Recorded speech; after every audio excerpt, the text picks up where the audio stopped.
Southgate United as kind of a unifying message on all of these signs to know that we're going to get through this together. So that's the signs that will be available this Friday. Excellent idea, Mr. Mayor. Mr. Lent, good evening, sir. Good evening. Tonight on your agenda, we do have a motion to enter into a closed session. We are going to change the protocol for that a little bit. Rather than us leaving and going over to the caucus room, we are going to stay here. If we do have any audience members, we're just going to ask them to be excused. We'll have them stay in the hallway. Along with the camera being shut. Along with the camera being shut down, we'll discuss our closed session. After we discuss our closed session, then we'll come out of the closed session and we'll move into our actionable items. Once we move down to our actionable items, we're going to move down to our scheduled hearings. I will say with our scheduled hearing, this is an alley vacation. This did go to the Planning Commission. The Planning Commission has already held a public hearing. Due to our charter restrictions, it does ask that all of our alley vacations has 2 public hearings. So I do know that, just in case you guys are worried, because we do have the COVID-19 that we're dealing with right now, that if we don't have any residents, they did have a specific time to speak during the public hearing for the Planning Commission. We had nobody that was that showed up or spoke against that, and it was a unanimous decision at the planning meeting. Then we're going to move down to Communications A. During Communications A, we will have the discussion in regards to the closed session that we talked about. We do have our contract with the school resource officer. I know we talked about that at the couple meetings ago. It did go to the school board. The school board did approve it unanimously. However, the contract language now in front of you, you can see after working with them and the school board, it is approximately for 75% of a salary of the patrolman.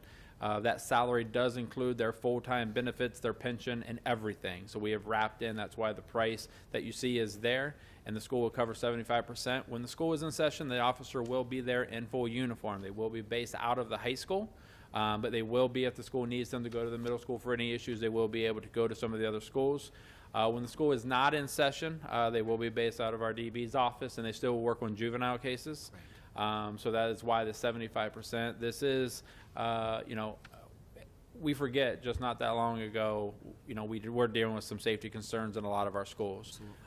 So this, I think, is very beneficial for our community and also for the school.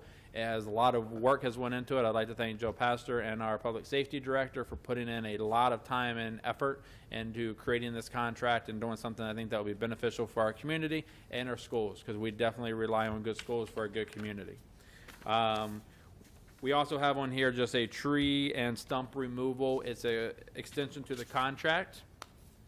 And then we also have a memo from myself in regards to opting out of the PAYS program. This PAYS program is attached in your form. It comes from the county. Actually, it started from the statewide. The county is now instituting it. The main program for this is to help residents try to stay in their homes when they have foreclosure. I will say I did talk to our city treasurer, Jim Dallas, and as many of you guys know, Jim Dallas does a fantastic job working with all of our residents and our businesses already. He meets with them one-on-one. He sets up the pay programs. We already have this kind of established at a localized level. So the reason that we're kind of asking to opt out of this is I would prefer to keep the control locally rather than giving that control to the county. If we do give that control to the county is able to waive some of their fees and their taxes. They are able to lower and reduce our taxes, which ultimately then comes back as taxes that are not being received from the city. Like I said, personally and in my administration, we have talked to Jim Dallas. We feel that it would be more beneficial for us and Jim to continue to work with them. I can tell you, you guys know Jim walks out there, meets with them individually, sets them up on a payment plan. And if we don't opt out within the 21 days, you're automatically assumed that you're going to be opting in. We can always revisit this later if it feels it's something we need to look at. That was a question I had. If in fact we no longer have someone like Jim Dallas, because there's always that, down the road. I mean, So at that point, we can reevaluate it. I will say this does only apply to homes that are owner occupied. Okay. And in the last year, we had 0 homes that were foreclosed or were owner occupied. The previous year before that, we had 1, and the previous year before that, I believe we had none. So in the last 3 years, we're only dealing with 1 anyway. I will say, from talking to a lot of the other communities, most of them are opting out. I think this is very beneficial for Detroit. Detroit is the one that has said that they are opting in for sure.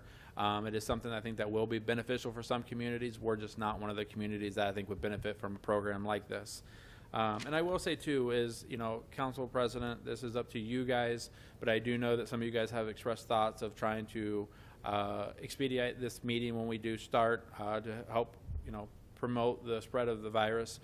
If you guys do want to do a consent agreement for all of Communication A, and lump them all and just do a unanimous consent agreement, that is up to you guys. But we will have to do the motion to go into an executive and also do the public hearing. And then the final item was a new item that we did add.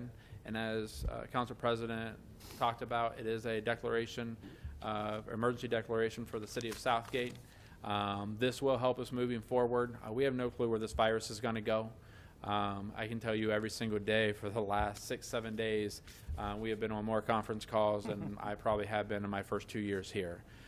We have had conference calls with the health departments, with the county, with Debbie Dingle, with the White House. I mean, like I said, they are over and over, and everything is changing constantly.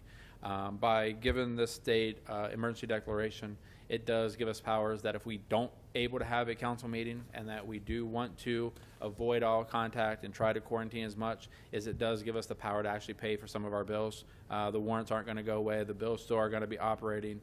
So it gives us that flexibility to make sure we can keep the city moving forward for our residents without having to have that interaction. Now, when this is declared, I can tell you, myself personally and the mayor will be keeping you guys informed on every decision and what's moving forward, because I know you want to be here for your residents as well. But we just want to be safe for our employees, safe for our residents, and safe for our council. Is there any questions? Before you go on, particularly with the program regarding the emergency declaration, I want the residents to realize that we're doing it for a certain period of time. However, if we are fortunate enough through the glory of God to have this thing stabilize and go away, that we're obviously in a position as a council to get rid of this declaration, correct? That is correct. And the declaration is specifically geared towards if we need to use it as an emergency. Just because the declaration is in effect doesn't mean that we have to change any of our protocols. Absolutely. But, for example, when we brought up the signs that we're allowing for the businesses, under our ordinances, that's not allowed. If we declare this state of emergency, it does relax us on some of our ordinances to help our businesses try to flourish in the worst environment that they can. It tries to give the business district a glimmer of hope. And ultimately, most of these decisions that will be made of that declaration is to the benefit of our residents, our business district, and the safety and wellness of everybody. Very well put, Mr. Lunt. Very well put. Any questions or comments by the council or the administration? Mayor, did you want to say anything else regarding that? No, I think that says it all, and I do want to commend my staff, especially Public Safety and Mr. Lent. It has been unrelenting the last 5 days. I know, President Graziani, you have attended some of those conference calls when your schedule permitted. It is, I guess, now a matter of coordinating those efforts. We understand now that next week there will be down to 2, but multiple organizations will be on those conference calls, so it won't be multiple calls dealing with the same issue. So that's a step forward that was established today, that both the county and the federal updates will be done twice a week, Mondays and Thursdays at this point, but they will be a coordinated effort, so they're not 2 entities trying to have conference calls with all the downriver and Wayne County representatives.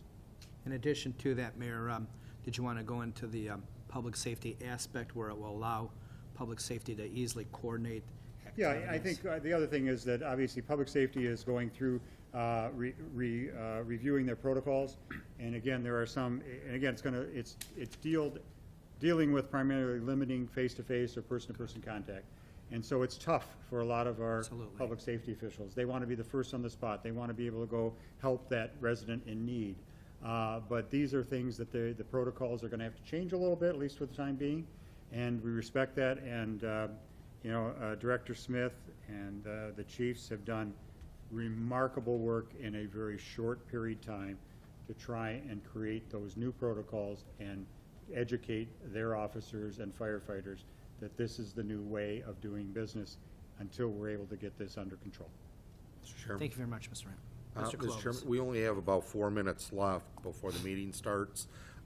The court administrator is here, and maybe Mr. Musner may want to step up to at least inform the public as to the court, when it's open or not open, and how they can pay tickets. That's fine. Mr. Musner is always welcome to speak here. Good evening, Mr. Musner. Evening. Through the chair, we're kind of following the, not kind of, we are following the directive of the Chief Justice of the Supreme Court and SCALE, which is State Court Administrator's Office of Michigan. Changes, much like public safety. We're limiting access to our courthouse right now. Anybody coming into the courthouse is greeted by court security. We determine their need for being in the building. If there is no need for them to be in the building, we advise them of whatever they're there for and send them on their way. We also have a 24-hour drop box to the left or the right side of our front doors that people are encouraged to use. We have online. They can go on to 28thdistrictcourt.com. There's a GovPay, which is how you can pay with a credit card. If you do have a payment to be made, you can do it online. I want everybody to know, if somebody gets a traffic ticket during this time, they still have the 14 days they have to respond to the ticket. But all they have to do is call us. Call us, set up a court date, we'll push it out. We're pushing everything out a month at least. Our date that we're using is April 20th. So all of our hearings are pushed out beyond April 20th unless somebody's locked up. In custodies, felonies and misdemeanor in custodies where they're in jail, and those are being handled normally. So they'll go in front of the judge, but anything that is not in custody is being pushed out a month. Very good. Thank you. Any other questions or comments by the council or mayor? Mr. Chairman, I would just like to compliment the court, Mr. Musner, as well as the judge, for keeping things going as long as you could. And obviously, it was a very fluid situation there for the past 5 days. I really commend the fact that you are still trying to address the needs of the community, keeping those offices open for questions or whatever needs to be done for the court and for the residents. So again, I think this is a tremendous team effort citywide that is indeed addressing the security issues and the safety issues, but also meeting the needs of our residents and having somebody answer the phone on the other end of the line. I think that's very, very important that we continue to do that. Very well put, Mr. Mayor. Thank you. We have about a minute before we start the meeting.